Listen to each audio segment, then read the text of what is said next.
ಎಣ್ಣೆ ಬದನೆಕಾಯಿ ಥರ ಎಣ್ಣೆ ಹೀರೆಕಾಯಿ ಮಾಡುವಂಥ ರೆಸಿಪಿ ಮಾಡ್ತಾಯಿದ್ದೀವಿ ಇವತ್ತು.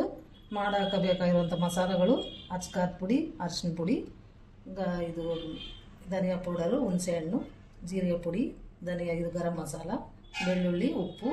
ಇದು ಗುರೆಳ್ಳು, ಸಣ್ಣ ಗುರೆಳ್ಳು ಸಿಗ್ತದೆ ಡಿಮಾರ್ಕೆಟಲ್ಲಿ. ಆಮೇಲೆ ಎಳ್ಳು, ಬಿಳೆ ಎಳ್ಳಿದ್ರೆ ಬಿಳೆ ಎಳ್ಳು, ಕರಿಯೋದಿದ್ರೆ ಕರಿಯೋದು ಆಗ್ಬೋದು. ಕಡಲೆ ಬೀಜ ಒಂದು ಸ್ವಲ್ಪ, ಟಮಾಟೆ ಒಂದು, ಈರುಳ್ಳಿ ಒಂದು. ಜಾಸ್ತಿ ಟಮಾಟೆ ಹಾಕಿದರೆ ಸ್ವೀಟ್ ಬಂದ್ಬಿಡ್ತದೆ, ಅದಕ್ಕೆ ಜಾಸ್ತಿ ಆಗಬಾರ್ದು. ಒಂದು ಈರುಳ್ಳಿ ಹಾಕ್ಬೇಕು. ಇದು ಬಿಟ್ಬಿಟ್ಟು ಇದಿಷ್ಟು ಮಿಕ್ಸಿ ಮಾಡ್ಕೋಬೇಕು. ಇದನ್ನು ಎಣ್ಣೆಯಲ್ಲಿ ಸ್ವಲ್ಪ ಫ್ರೈ ಮಾಡ್ಕೊಂಡು ನೆಕ್ಸ್ಟ್ ಮಾಡುವ ವಿಧಾನ ಮಿಕ್ಸಿ ಎಲ್ಲ ಮಾಡ್ಕೊಂಡ್ಮೇಲೆ ಮಾಡ್ತೀನಿ, ನೋಡಿಸ್ತೀನಿ. ಕಾಯಿ 750 ಗ್ರಾಮ್ಸ್ ಇರುತ್ತೆ. ಅದನ್ನೇನು ಕಟ್ ಮಾಡಿ ಇದನ್ನ ಈ ಥರ ತೊಳೆದ್ಬಿಟ್ಟು ಚೀರ್ಕೊಂಡು ಈ ಥರ ಕಾಟ್ ಇಟ್ಕೊಂಡು ಇಟ್ಕೋಬೇಕು.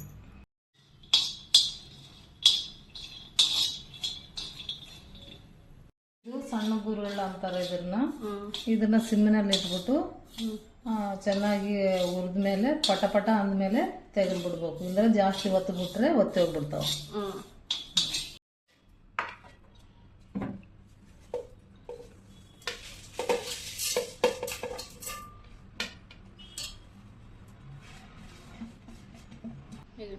ಇದರಲ್ಲಿ ಎಲ್ಲ ಮಸಾಲೆಗಳು ಮಿಕ್ಸಿಗೆ ಹಾಕಿದ್ರೆ ನೀರೆಲ್ಲ ಹಾಕ್ತಾ ಇಲ್ಲ, ಆ ಥರನೇ ಪೌಡರ್ ಥರ ಮಾಡ್ಕೋಬೇಕು.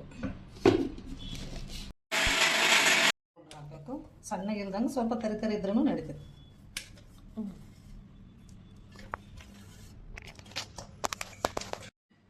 ಸ್ವಲ್ಪ ಎಣ್ಣೆ ಹಾಕ್ಬಿಟ್ಟು ಚೆನ್ನಾಗಿ ಮಿಕ್ಸ್ ಮಾಡಬೇಕು.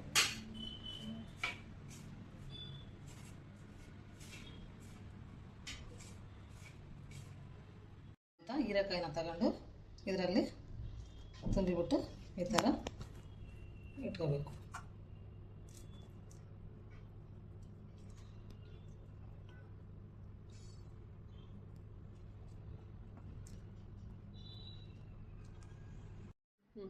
ಈ ಥರ ಮಸಾಲನೆಲ್ಲ ಇದರಲ್ಲಿ ತುಂಬಿಕೊಂಡಿದ್ದೀನಿ.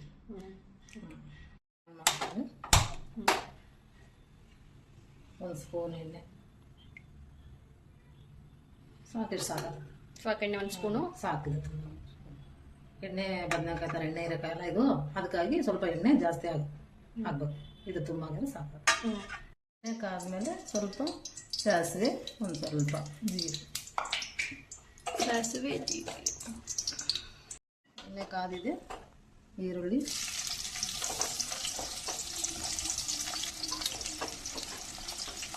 ಸಾಲಲ್ಲಿ ಟಮಾಟೆ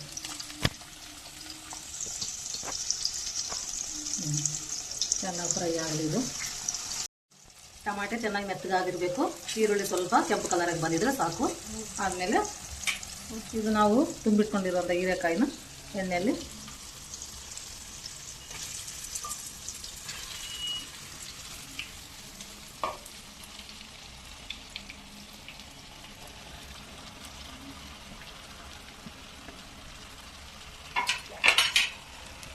ಉಳಿದಿರುವಂಥ ಪುಡಿಯನ್ನು ಕೂಡ ಇದರಲ್ಲಿ ಹಾಕ್ಬಿಟ್ಟು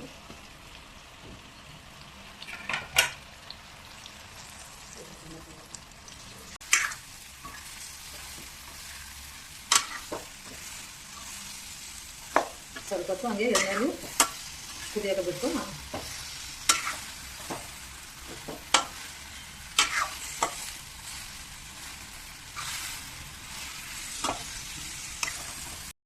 ಪೌಡರ್ ಎಲ್ಲ ಮಿಕ್ಸ್ ಆಗಿದೆ. ಇದಕ್ಕೆಲ್ಲ ಹಾಕ್ಕೊಂಡೈತೆ. ಇದಕ್ಕೆ ಸ್ವಲ್ಪ ನಾವು ನೀರು ಹಾಕಿದರೆ ಚೆನ್ನಾಗಿ ಕುದಿಬಿಡ್ತೈತೆ. ಸ್ವಲ್ಪ ನೀರು ಹಾಕಬೇಕು, ಸ್ವಲ್ಪ ಮುಳುಗುವವರೆಗೆ ಸ್ವಲ್ಪ ನೀರು ಹಾಕಿದರೆ ಸಾಕು. ಇಷ್ಟ ಹಾಕಿ ಚೆನ್ನಾಗಿ ಒಂದು 20 ನಿಮಿಷ ಎಲ್ಲ ಕುದಿಯೋವರೆಗೆ, ಹೀರೆಕಾಯಿ ಮೆತ್ತಗಾಗೋವರೆಗೆ ಚೆನ್ನಾಗಿ ಕುದಿಯೋಕೆ ಬಿಡಬೇಕು. ನಾವೆಲ್ಲ ಹಾಕಿದ್ವಲ್ಲ, ಅದಾದಮೇಲೆ ನೀರು ಹಾಕಿದ್ಮೇಲೆ ಬೇಯಿಸೋಕೆ ಬಿಟ್ಟಿದ್ವಲ್ಲ, ಆಮೇಲೆ ಒಂದು 20 ನಿಮಿಷ ಆದಮೇಲೆ ನೋಡಿದರೆ ಈ ಥರ ಬಂದಿರುತ್ತೆ. ಅದನ್ನು ಸಿಮ್ಮಲ್ಲಿ ಒಂದು 15 ನಿಮಿಷ ಇಟ್ಬಿಟ್ರೆ ಹೀರೆಕಾಯಿ ಚೆನ್ನಾಗಿ ಮೆತ್ತಗೆ ಕುದ್ಬಿಡ್ತದೆ. 20 ನಿಮಿಷ ಆದಮೇಲೆ ಸ್ವಲ್ಪ ಕೆಳಗ ಮೇಲೆ ಅನ್ನಬೇಕು, ಸ್ವಲ್ಪ ಹೊತ್ತೋಗಿರುತ್ತೇನೋ ನೋಡಬೇಕು. ಆಮೇಲೆ ಇದೆಲ್ಲ ಚೆನ್ನಾಗಿ ಬೆಂದಿದೆ. ಹೀರೆಕಾಯಿ ಸ್ವಲ್ಪ ಬೇಯಬೇಕು, ಅದಕ್ಕಾಗಿ ಒಂದು 15 ನಿಮಿಷ ಮತ್ತೆ ಸಿಮ್ಮಲ್ಲಿ ಇಟ್ಬಿಡಬೇಕು. ನಾವು ಅವಾಗ ಮೀಡಿಯಮ್ ಫ್ಲೇಮಲ್ಲಿ ಇಟ್ಕೊಂಡಿದ್ವಿ, ಇವಾಗ ಸಿಮ್ಮಲ್ಲಿ ಇಟ್ಬಿಟ್ಟು ಒಂದು 15 ನಿಮಿಷ ಬಿಟ್ಬಿಟ್ರೆ ಹೀರೆಕಾಯಿ ಎಲ್ಲ ಚೆನ್ನಾಗಿ ಮೆತ್ತಗಾಗುತ್ತೆ. ಇದು ನೋಡೋಣ ಹೆಂಗಾಗಿತ್ತು. ಚೆನ್ನಾಗಿ ಬೆಂದೈತೆ, ಎಣ್ಣೆ ಮೇಲೆ ಬಂದಿದೆ. ಈ ಥರ ಬಂದರೆ ಅಡುಗೆ ಆಗೋದಂಗ ಲೆಕ್ಕ. ಹೀರೆಕಾಯಿ ಕೂಡ ಚೆನ್ನಾಗಿ ಬೆಂದಿದೆ ನೋಡಿ. ಹೀರೆಕಾಯಿ ಆ ಥರ ಆಯಿತು, ಚೆನ್ನಾಗಿ ಮೆತ್ತಗಾಗಿದೆ. ಈ ಥರ ಇದ್ದರೆ ಚಪಾತಿಯಲ್ಲಿ ಅನ್ನದಲ್ಲಿ ಚೆನ್ನಾಗಿರುತ್ತೆ. ಇದು ಆಗಿರುತ್ತೆ. ಆಫ್ ಮಾಡಿ ಸ್ಟವ್ ಅದರಲ್ಲಿ ಸ್ವಲ್ಪ ಚೆನ್ನಾಗಿ ಕಾಣೋಕ್ಕೆ ಕೊತ್ತಂಬರಿ ಹಾಕ್ಕೊಂಬಿಟ್ರೆ ಚೆನ್ನಾಗಿರುತ್ತೆ ತಿನ್ನೋಕ್ಕೆ.